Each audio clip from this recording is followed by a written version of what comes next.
waaw ñu ngi waajal dem commencé macha allah yeggali umra bi waa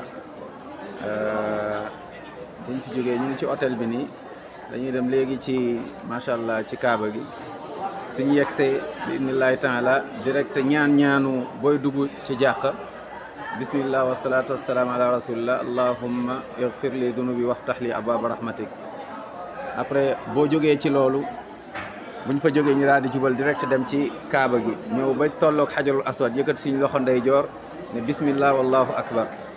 après fa la ñuy tàmbali wër kaaba gi donc 7 fois juróom-ñaari yoon. waaw bu dee góor ñi bu ñuy tàmbali seen yére mooy li ñu sol lii mooy tissu bu weex bi dañuy génnee mbagg loxo ndeyjoor bi day feeñ waaw ba tuur yi jeex. waaye ñetti premier tour yi dañuy xaw a yokk tuuti tànk yi loolu góor ñi kese la jigéen ñi duñu daw góor ñi kese ñooy yokk tànk bi tuuti def ñetti tour yu njëkk yi après buñ ko defee ba pare nag ñu arrêté dox comme ñëpp. waaw léegi mën nga fa ñaan macha allah mën nga fa def ay azkar mën nga fa jàng alquran ba boo rek yeggee ci ruknul yamani mooy ruknu bi ngay yegg mooy coin boo xamante ni moom moo nekk soo fa yeggee après beneen coin mooy xajarul aswad.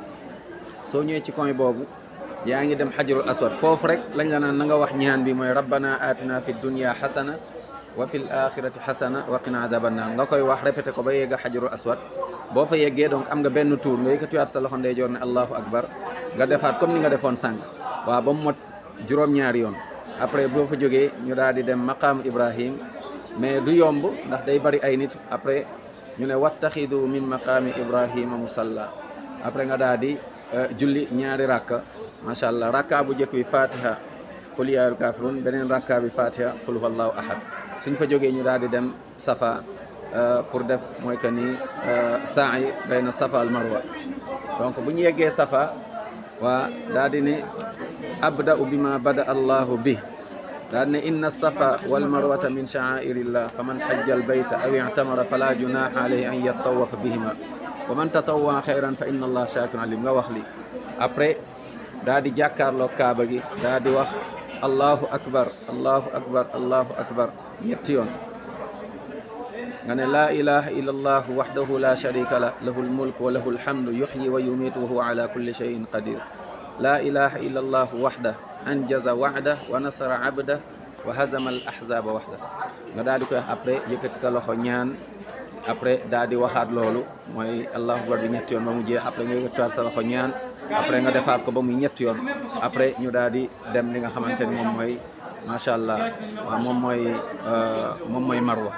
waaye comme ni ma ko waxee sànq mooy bu ñu jeexalee kaaba gi dañuy delloowaat yére bi dañ koy delloowaat mooy mbagg bi dootul feeñaat dañ koy delloo avant ñuy dem di julli ji ñaari rakka yi. après nag suñ fa jógee la ñu ñëw def lii nii ma wax nii après ñu dem marwa. mais bu ñuy dem marwa dañuy ñaan dafay azkar ba yegsi ci lumière verte première lumière verte bi foofu dañuy daw góor ñi kese jigéen ñi duñu daw góor ñi kese daw ba beneen lumière verte bi ñu taxaw. après donc doxaat dem ba yegg marwa.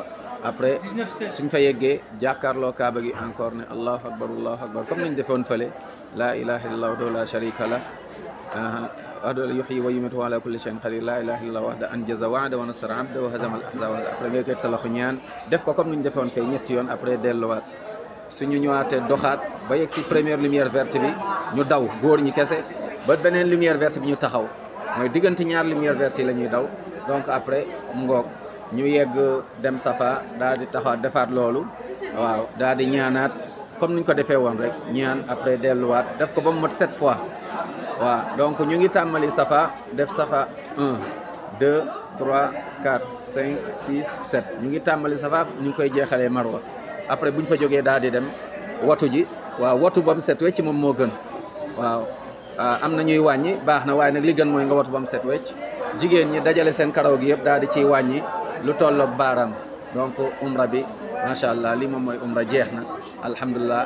ginnaaw ba ñu jógee mooy fële mooy ca miiqaat ba fu ñu naan labbayk allahumma umra la riya fiha wala suma macha allah. donc lii la ci gàttal ci résumé li moom mooy umra incha allah.